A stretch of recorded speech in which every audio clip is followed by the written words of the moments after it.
Assalamualaikum warahmatullahi wabarakatuh.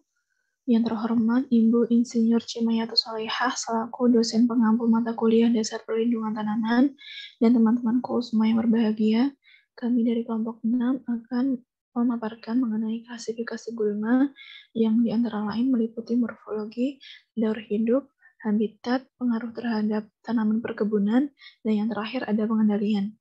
Sebelumnya, perkenankan kami untuk memperkenalkan diri. Saya Siti Rahmanur Azizah dengan NIM 023. Saya Fitri Zalfiani dengan NIM 024. Saya Nailah Nur Adiba dengan akhiran NIM 025. Saya Dwi Kasih Rizvitaningrum dengan akhiran NIM 026. Materi pertama yang akan kita bahas yaitu mengenai morfologi gulma. Terdapat beberapa klasifikasi gulma menurut morfologinya, yaitu gulma golongan rumput, kemudian gulma golongan teki, dan yang terakhir ada gulma golongan daun lebar.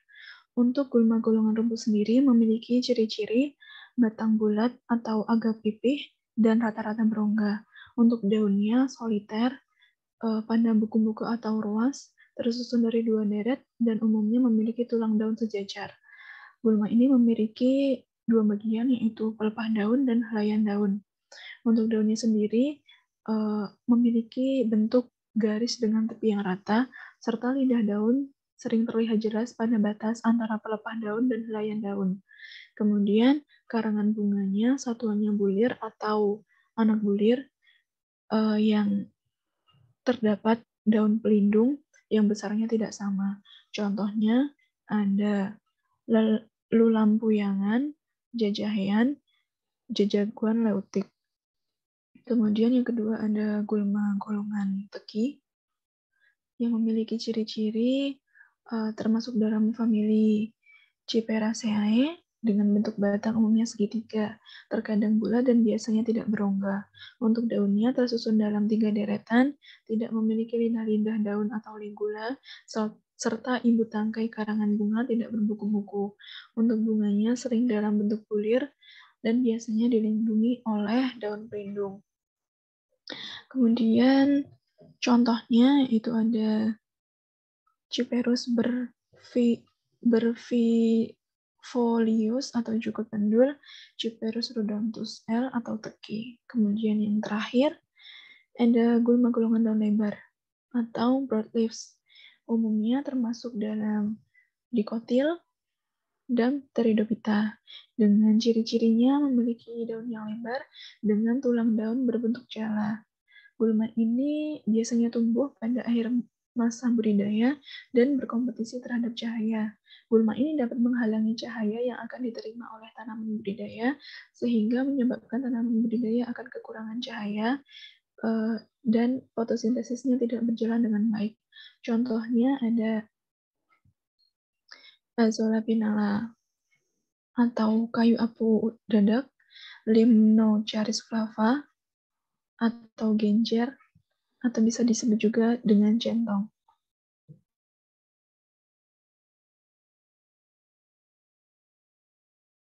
Selanjutnya, klasifikasi gulma berdasarkan siklus hidupnya. Nah, berdasarkan siklus hidupnya, gulma dapat dibedakan menjadi gulma semusim, gulma 2 musim, dan juga gulma tahunan. Yang pertama yakni gulma semusim atau annual weeds. Nah, siklus hidup gulma semusim ini dimulai dari berkecambah, berproduksi, sampai akhirnya mati, itu berlangsung selama 1 tahun. Pada umumnya, gulma semusim ini mudah dikendalikan, namun pertumbuhannya sangat cepat karena produksi bijinya yang sangat banyak. Contoh gulma semusim ini antara lain ada bayam duri atau Amaranthus sp, dan juga ada lulangan atau rumput bululang.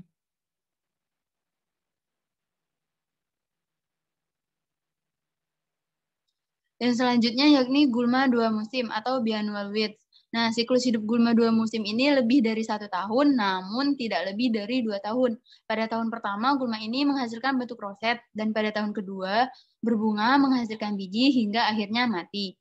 Pada periode roset, gulma jenis ini pada umumnya sensitif terhadap herbisida. Contoh gulma 2 musim ini ada Arretium sp dan juga ada Circium vulgare. Dan yang terakhir yakni gulma tahunan. Nah, siklus hidup gulma tahunan ini lebih dari 2 tahun dan mungkin tidak terbatas tahunannya. Jenis gulma ini kebanyakan berkembang biak dengan biji. Gulma tahunan dapat menyesuaikan diri dengan lingkungan. Misalnya pada musim kemarau gulma ini seolah-olah mati dan kemudian pada saat ketersediaan airnya cukup gulma ini akan bersemi kembali. Contoh dari gulma tahun ini ada Cyperus rotundus dan juga Imperata cylindrica. Klasifikasi gulma berdasarkan habitatnya. Nah, dari sekian banyaknya jenis gulma, masing-masing dari mereka memiliki habitat yang berbeda-beda. Gulma berdasarkan habitatnya diklasifikasikan menjadi gulma terestrial, akuatik, dan juga aerial weeds. Yang pertama, gulma terestrial. Gulma terestrial merupakan gulma yang memiliki habitat tanah atau daratan, seperti di tegalan dan juga perkebunan. Contoh dari gulma terestrial ini ada Agerantum conizoides dan juga Axonopus compressus.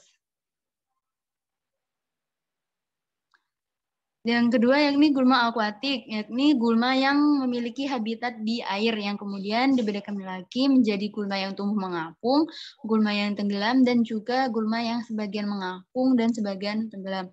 Gulma ini dapat berupa gulma berdaun sempit, berdaun lebar, maupun teki-tekian. Contoh dari gulma ini ada Cyperus iria, Sylvinia spp, dan juga Ceratophyllum demersum. Kemudian yang terakhir yakni gulma aerial weeds. Nah, gulma tipe ini merupakan gulma yang tumbuhnya itu menumpang pada tanaman lain. Gulma ini memiliki ciri-ciri selalu menempel atau menumpang pada tanaman lainnya dan biasanya itu mengganggu. Contoh gulma yang termasuk dalam aerial weeds ini yaitu Dreimoglossum heterophyllum atau paku sisik naga dan juga Cuscuta champrestisium atau tali putri.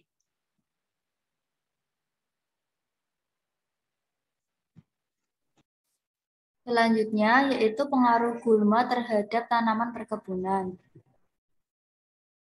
Berdasarkan pengaruhnya terhadap tanaman perkebunan, gulma dibedakan menjadi gulma kelas A, B, C, D, dan E.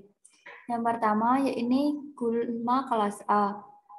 Gulma yang digolongkan ke dalam kelas A yaitu jenis-jenis gulma yang sangat berbahaya bagi tanaman perkebunan, sehingga harus diberantas secara tuntas. Misalnya Mimosa sp. Kemudian yaitu gulma kelas B.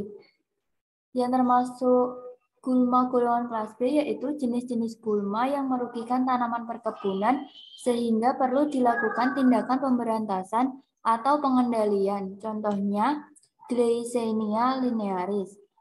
Yang ketiga, yaitu gulma kelas C, yaitu jenis-jenis gulma yang memerlukan tindakan pengendalian. Namun, tindakan pengendalian tersebut tergantung pada keadaan.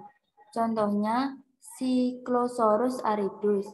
Yang keempat, yaitu gulma kelas D, yaitu jenis-jenis gulma yang kurang merugikan tanaman perkebunan, namun tetap memerlukan tindakan pengendalian. Contohnya Diphtheria sp. Dan yang terakhir yaitu gulma kelas C, yaitu jenis-jenis gulma yang pada umumnya bermanfaat bagi tanaman perkebunan karena dapat berfungsi sebagai pupuk hijau. Contohnya Pueraria javanica. Kemudian yang terakhir yaitu pengendalian gulma. Pengendalian gulma yang pertama yaitu dapat dengan menggunakan metode preventif. Tindakan pencegahan pertumbuhan gulma dan penyakit supaya tanaman tidak terinfeksi gulma tersebut. Cara pencegahannya yaitu yang pertama dengan pembersihan bibit-bibit pertanaman dari kontaminasi biji-biji gulma. Yang kedua dapat mencegah pencegahan pemakaian pupuk kandang yang belum matang. Dan yang ketiga pencegahan pengangkutan jarak jauh jerami dan rumput-rumput makanan ternak. Kemudian yang kedua yaitu pengendalian secara fisik, di mana pengendalian secara fisik ini dapat mengatur faktor lingkungan fisik sehingga dapat mengurangi perkembangan populasi gulma hingga menimbulkan kematian. Cara pengendaliannya yaitu yang pertama dengan pengolahan tanah dengan alat seperti cangkul, garu, dan traktor dengan efektivitas bergantung pada siklus hidup gulma itu sendiri, penyebaran akar, dan ukuran investasi. Kemudian yang kedua dengan pembabatan vegetasi, di mana sebaiknya dilakukan pada waktu gulma menjelang berbunga atau ketika daunnya sedang tumbuh dengan hebat. Kemudian yang ketiga, penggenangan sedalam 15 hingga 25 cm selama 3 hingga 8 minggu, di mana gulma harus cukup terendam sehingga pertumbuhan gulma akan tertekan. Dan yang keempat, yaitu pembakaran, di mana suhu kritis yang dapat menyebabkan kematian pada kebanyakan sel, yaitu pada 45 hingga 55 derajat Celcius. Pembakaran juga dapat mematikan insekta dan hama lain, serta penyakit seperti cendawan atau bakteri. Namun, kekurangan dari sistem ini yaitu dapat mengurangi kandungan humus dan mikroorganisme tanah, serta dapat memperbesar erosi. Dan yang kelima yaitu pemasangan mulsa, di mana penggunaan mulsa dapat mencegah cahaya matahari supaya tidak tertransfer kepada gulma, sehingga gulma tidak dapat melakukan fotosintesis, kemudian akan mati dan pertumbuhan perkembangan baru dapat dicegah. Kemudian yang ketiga yaitu pengendalian secara biologis. Pengendalian gulma secara biologis atau secara hayati yaitu dengan menggunakan organisme lain seperti insekta, fungi, bakteri, dan sebagainya. Dan yang keempat yaitu pengendalian secara kimiawi, yaitu dengan menggunakan herbisida, di mana herbisida sendiri merupakan senyawa kimia yang dapat digunakan untuk mematikan atau menekan pertumbuhan gulma, baik secara selektif maupun non-selektif. Namun meski efektif untuk pengendalian gulma di areal pertanaman yang luas, pengendalian gulma secara kimiawi dapat menyebabkan keracunan pada tanaman naungan dan mempunyai efek residu terhadap pencemaran lingkungan. Sehingga ketika kita memilih pengendalian secara kimiawi, kita perlu menerapkan prinsip 6 tepat, yaitu tepat sasaran, tepat mutu, tepat jenis, tepat waktu, tepat dosis, dan tepat cara penggunaan.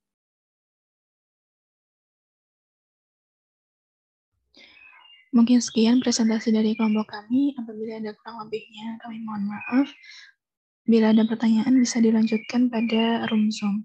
Wassalamualaikum warahmatullahi wabarakatuh.